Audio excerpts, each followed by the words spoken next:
Vimos distintas corrientes en la criminología. Empezamos desde la filosofía con la escuela clásica, el liberalismo. Hemos visto la propuesta de Lombroso desde la biología o medicina, del positivismo criminológico. Y después algunas de las corrientes sociológicas, especialmente la teoría de la atención de Robert Merton. Vamos a ver que también la criminología fue abordada desde la política económica. Entonces lo que vamos a ver ahora es la criminología crítica radical, la llamada criminología crítica radical, que parte en su explicación de la cuestión criminal, parte de la política económica.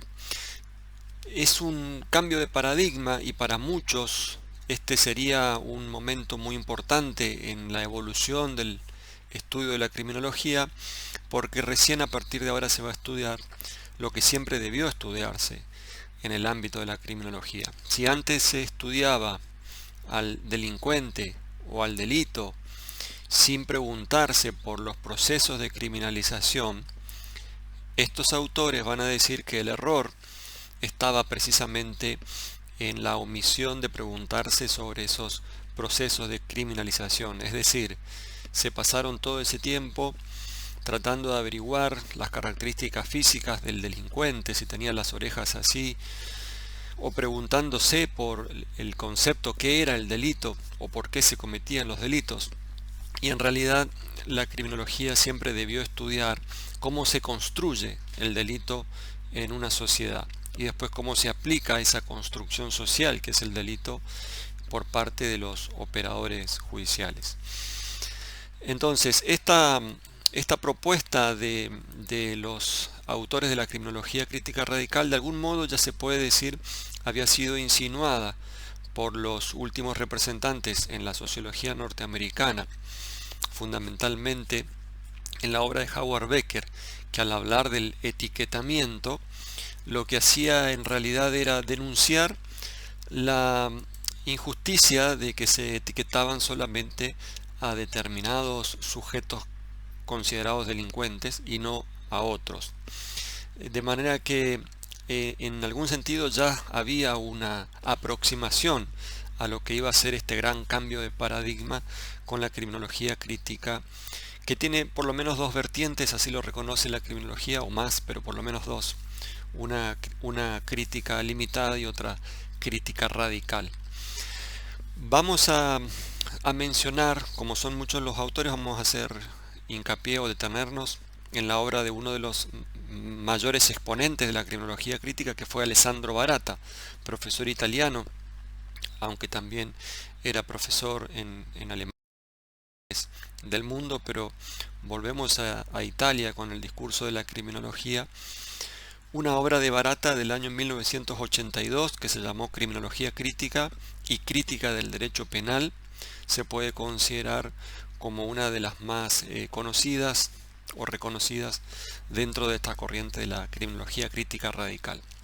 ¿Qué es lo que decía esta criminología crítica radical? Que es necesario superar esa idea del estudio de la criminología etiológica, es decir, dejemos de buscar las causas del delito y las posibles soluciones, como si se tratara de una ciencia natural que nos pueda explicar las causas de la criminalidad.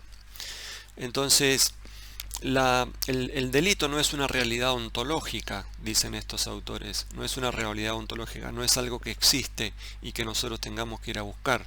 El delito es en realidad una construcción social, es decir, somos nosotros, las personas, las que vamos a definir qué es un delito y que después vamos a actuar en consecuencia, es decir, sancionando penalmente a las personas que consideramos han cometido esas conductas consideradas delictivas.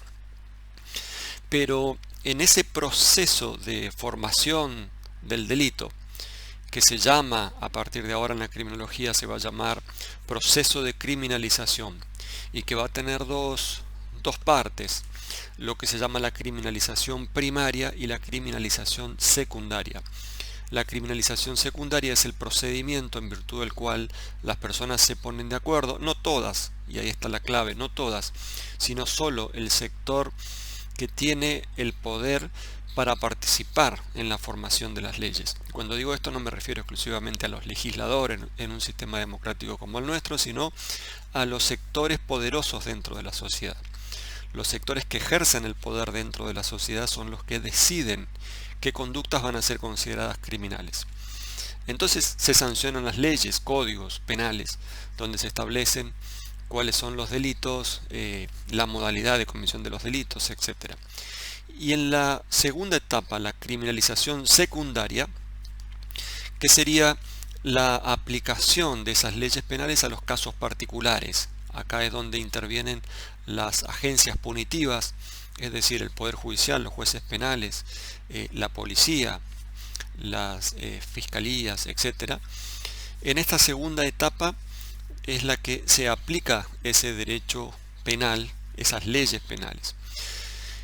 Estos autores dicen que tanto en la primera como en la segunda etapa, es decir, en la criminalización primaria como en la criminalización secundaria, existe un altísimo nivel de selectividad. Es decir, intervienen en esa formación de las leyes y en la aplicación de las leyes, sobre todo los sectores poderosos, en desmedro de los sectores vulnerables o como se les va a llamar ahora los desfavorecidos sociales. Es decir, las clases sociales que tienen menos posibilidades de acceder al poder, de opinar, por ejemplo, en lo que se refiere a la formación de las leyes. Si se le pregunta a una persona que comete hurtos qué conductas tienen que ser delictivas, y seguramente no va a decir que tiene que ser el hurto, va a pensar en otra cosa. Pero de cualquier modo lo cierto es que no tiene posibilidades de participar y de tener voz en el proceso de criminalización primaria ni en el proceso de criminalización secundaria. En esta segunda parte, en la criminalización secundaria, es donde van a ser perseguidos especialmente esas personas altamente vulnerables. Se habla entonces de desfavorecidos sociales, ya no de delincuentes. Ya no se habla ni del delincuente ni del delito, sino de desfavorecidos sociales. Tiene esta postura indudablemente una base o como punto de partida la política económica, y de hecho muy vinculada con el marxismo. Lo que dice básicamente es que el poder punitivo es un instrumento de los sectores poderosos socialmente para mantenerse en el poder, y lo van a ejercer de manera que les permita mantenerse en el poder. Y si para ello tienen que llevarse por delante a los sectores sociales más desfavorecidos, así lo van a hacer, porque en definitiva el único interés de quien ejerce en el poder es mantenerlo. En resumen, se presenta al derecho penal o al sistema penal como el instrumento de la burguesía para mantenerse en el poder. Estas posturas dentro de la criminología van a derivar en distintos sentidos. Vamos a ver que una de las derivaciones de la criminología crítica radical termina en el abolicionismo, es decir, en la propuesta del abolicionismo penal, pero no necesariamente. Hay otras corrientes que derivan de esta postura de la criminología crítica, por ejemplo el minimalismo penal. Pero lo cierto es que hubo realmente un cambio de paradigma a partir de este momento, porque a partir de ahora ya no se va a estudiar solamente al delincuente o al delito, o tal vez ni siquiera se va a estudiar al delincuente y al delito, sino que la criminología va a considerar necesariamente lo que se llaman los procesos de criminalización. Bien, una de las derivaciones de la criminología crítica radical es el abolicionismo, lo cual significa brevemente la propuesta de abolir el sistema penal. Hay distintas acepciones de la expresión abolicionismo. Históricamente se decía abolicionismo penal para las posiciones que no admitían la pena de muerte en los códigos, cuando se estaban formando los códigos penales en el siglo XIX, pero actualmente y en la criminología se conoce por abolicionismo una corriente que propone directamente abolir el sistema penal. ¿Por qué lo hacen? ¿Porque pretenden favorecer o instigar a la delincuencia? No, de ningún modo. La idea del abolicionismo penal es que el sistema penal no resuelve absolutamente nada, lo cual en cierta manera se puede decir es cierto, de alguna manera es cierto. Si A mata a B y mandamos a prisión al sujeto A, no vamos a resucitar a la víctima, está claro. No vamos a reparar algunos daños cometidos por el delito, es cierto. Pero lo que dice el abolicionismo es que hay que buscar alternativas mejores dentro de la vida social, mejores alternativas al sistema penal.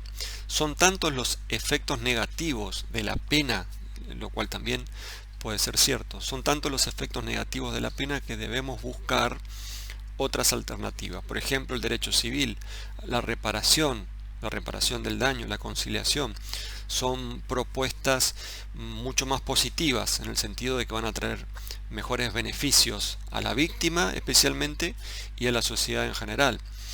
Bien, en Holanda hubo un representante muy conocido del abolicionismo penal que fue Luc Hulsmann.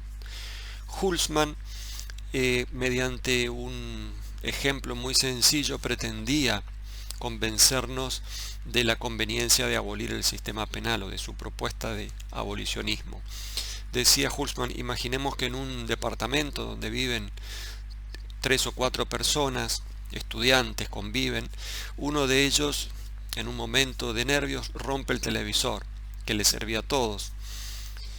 Entonces uno de los compañeros propone castigarlo, el otro propone una reparación, es decir, obligarlo a reparar el daño provocado con su conducta, y el tercero propone una conciliación. Entonces lo que hace Hulsmann, lo que pretende con ese ejemplo es demostrarnos que el castigo que significa el sistema penal no necesariamente es la mejor solución para enfrentar la cuestión criminal, los delitos. Bien, Hulsmann, la crítica que se le hizo al abolicionismo penal, en resumen se puede decir es, bueno, pero mientras no encontremos algo mejor que el sistema penal, es cierto que tiene sus efectos negativos, es cierto que la pena en sí tiene muchas consecuencias negativas. Por ejemplo, difícilmente pueda resocializarse la persona que sale de una cárcel en las condiciones en que están nuestras cárceles. Además, hasta si se quiere, eso es un gasto, un enorme gasto para cualquier estado, el de mantener las cárceles. Y en definitiva el daño de ninguna manera se puede solucionar, no se puede volver atrás por el daño producido por el delito. Entonces, es cierto que en muchos casos, en muchos delitos, la conciliación, la reparación civil, la reparación del daño pueden ser alternativas mucho más positivas que la pena. E incluso la víctima puede que muchas veces esté pidiendo al Estado una reparación por el daño que le han producido, más que eso de que se lo mande a una prisión durante tanto tiempo, porque en definitiva a la víctima eso no le va a traer ningún beneficio. Tal vez solo una satisfacción de un sentimiento natural de venganza. Pero decía Hulsmann, el sistema penal no puede servir como instrumento de venganza, debe buscarse alguna propuesta desde la organización estatal que sea más beneficiosa para todos. Bien, se podría aceptar algunas de las ideas del abolicionismo, especialmente para los delitos menores. Por ejemplo, cuando hablamos de una lesión leve, cuando hablamos del delito de daño, el ejemplo del televisor, claramente es mejor, la víctima va a pretender mejor una reparación antes que un castigo para este otro. Pero hay otros delitos, los más graves, en los que parece muy difícil encontrar alguna alternativa a la prisión. Con lo cual volvemos a la idea de que mientras no tengamos algo mejor, alguna propuesta superadora que la prisión, aun con sus efectos negativos, parecería que en el momento actual de la vida social es la única forma de intentar evitar la comisión de algunos hechos, por lo menos de los hechos más graves. Tengamos en cuenta también que Hulsman vivía en Holanda, un lugar donde posiblemente haya existido seguro para todo, o para casi todo, de manera que tal vez estaba más cerca de la idea de abolir el sistema penal. Sin embargo, no tuvo tanta aceptación el abolicionismo, que reitero, de algún modo deriva de la postura inicial o de la postura anterior de la criminología crítica. Es decir, para llegar al abolicionismo se parte de la idea de criticar el sistema penal.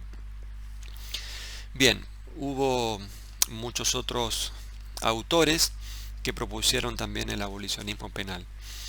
Otra corriente criminológica y también reciente en el tiempo, más reciente en el tiempo, la obra de Hulsman, pensemos en la década del 80, también en esos mismos tiempos, en esos años, se propone el minimalismo penal. ¿Qué significa eso? Y acá tenemos que mencionar especialmente a Luigi Ferraioli, un filósofo italiano, a quien se reconoce como tal vez el padre del garantismo penal o uno de los mayores exponentes del garantismo penal. ¿Qué es lo que dice Ferraioli? En principio parte de la idea también de reconocer que el sistema penal provoca, la pena concretamente provoca muchos daños en la sociedad, muchos daños a la persona a quien se encierra en una cárcel, pero también daños en general a la sociedad.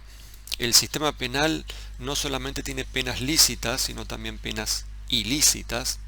Eso significa la actuación ilícita de las agencias judiciales, de las agencias policiales que cometen excesos en el ejercicio de sus funciones. Por ejemplo, un abuso de la prisión preventiva puede considerarse una pena ilícita.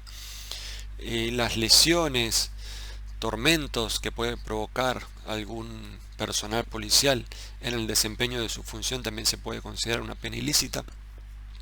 Pero él decía, Ferraioli, el sistema penal se podría justificar, primero, es necesario para evitar la producción de un daño mayor. Que una vez cometido el delito, si no existiera el sistema penal, seguramente se provocarían otros daños. Por ejemplo, la venganza de la víctima o de sus familiares, o la reacción desmedida de parte del Estado contra esa conducta delictiva concretamente. Entonces es necesario que exista el derecho penal como precisamente un límite a la reacción estatal y como un límite a la venganza privada, de modo que se justifica su existencia solo en la medida en que no provoque ese derecho penal o sistema penal, que no provoque más daños de lo que se provocaría si no existiera la pena, si no existiera la sanción penal. Pensemos venganza privada, pensemos en una reacción desmedida del Estado. Entonces él dice, bueno, está bien, con todo lo negativo que tiene el sistema penal debemos aceptarlo, pero lo aceptamos con limitaciones, solo en la medida en que no se exceda el ejercicio del poder punitivo.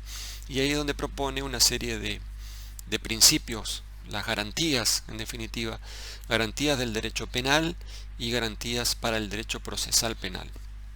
Las garantías del derecho penal son básicamente el principio de legalidad, ya conocido desde Beccaria, el principio de culpabilidad, es decir, no se puede responder más allá de la conducta realizada por el autor, de la culpa que pueda tener el autor que actuó con dolo o con culpa, el principio de lesividad, el principio de humanidad de las penas, y en el ámbito procesal, bueno, el juez imparcial, el derecho a contar con un abogado defensor, etc.